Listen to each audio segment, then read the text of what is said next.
Time for our focus on the future. Bryson Myles is here, and he is the captain's outfielder. Great to have you. I know that you did this show last year back at Mahoning Valley, and we wanted you back again. Let's talk a little bit about Mahoning Valley last year, your first taste of professional baseball. How did that treat you?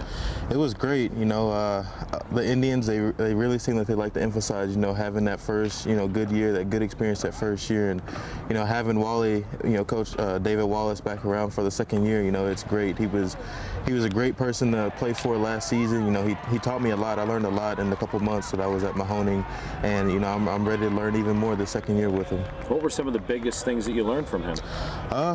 A lot of it just, kind of just the day-by-day preparation. He really focuses in on, being a professional, going about your day-to-day work as a professional. And so, it's a lot harder than a lot of people think, having that professional mindset, but it's something that I'm really starting to hone in on. You played college ball, so obviously on the weekends it's pretty intense time, but you're still going to class. What's it like just showing up at the park every day now? It's great. I love school, and without school I wouldn't be where I am now, but it's great knowing that I get to wake up every single day, just make sure I take care of my body and get to come to the field and play baseball all day.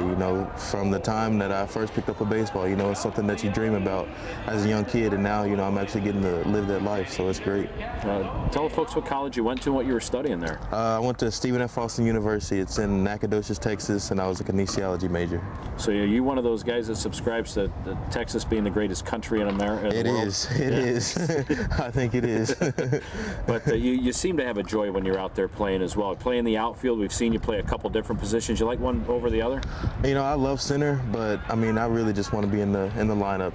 Left, center, right. As long as I'm there, I'm gonna be. I'm gonna play my best, and I'm gonna give the team the best that I have every single day. I get a lot of people ask me about this ball club. We talk about the speed of this club with Luigi Rodriguez and Francisco Lindor. And I always talk about Bryson Myles. What are you talking about? Have you seen that guy? But for a guy your size who's really put together, you've got some good speed. You set an NCAA record in stolen bases. I did. I guess it's kind of one of my hidden treasures. Like you said, a lot of people look at me and they might not think that I have some speed, but reality is that I do. And I had great coaches growing up that were really aggressive on the base pass, and so that kind of molded me to be the aggressive type baseball player that I am. And it's great to have Wally because he's also aggressive, so it plays right into the way that I am. 53 stolen bases in college in 1 year, right? Yeah. Now I look at you, and there's a football in your background as well. Did you ever think that maybe football was the way to go? I always thought football was the way to go until the decision was made for me. I actually committed to take TCU out of high school, and that just kind of didn't follow through, and ended up going to junior college for 2 years for baseball. And after that, I knew, it was just baseball for forever after that. And baseball is a family affair too. Your brother's involved in professional baseball as well, right? Yeah, he is. We were both actually drafted this past year, probably about an hour apart. He was a 12th rounder to the Pirates, and so it's been great. This off season, I got to spend every day with him, working out, hitting everything with him. So it's making it, it's making this whole lifestyle. It's making it that much better because I have someone else to share it with. Was baseball or professional sports in your background with your father? Right? Never. No. My dad played high school football. My mom played in the band, and that was about it. So it's kind of crazy. So tell us about growing up in Texas. What were other things that you do besides play baseball and football? That was really about it. Baseball, football, and go to school. That was about it. My parents, even though they didn't play sports after high school, they were real, watch football, watch baseball every single day. That's all I knew was sports. But, my mom, she was a hard one. It was always about school also. If you didn't get your schoolwork done, then you weren't out there on the field. So, I got to give all the praise to both my parents. They raised me, my brother, and my sister very well. And, I have them to thank for everything.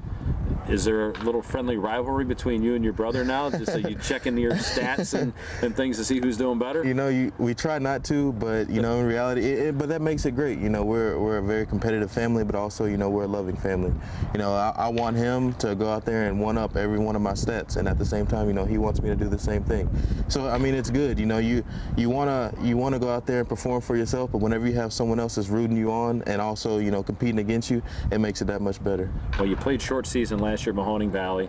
You've got a full season ahead of you. Ready for 140 games? I think so. You know, that was part of, you know, Coach Wallace's, that was his, you know, mindset last year. You know, we had this short season at Mahoning, but you know, you got to think 2-3 years down the road, and you know, 142 games, 162 games. You know, that's what I want to get to.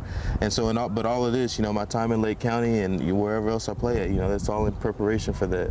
So, and I believe that I am. I'm starting to get, you know, pretty good preparation. My preparation, getting that down a lot better, and I think that if I maintain that I'll be okay. Well, all the best to you. Hopefully you'll be in Carolina before we know it, but thanks for stopping by today. Oh, no problem. Thank you. That is Bryson Myles, and he is our focus on the future.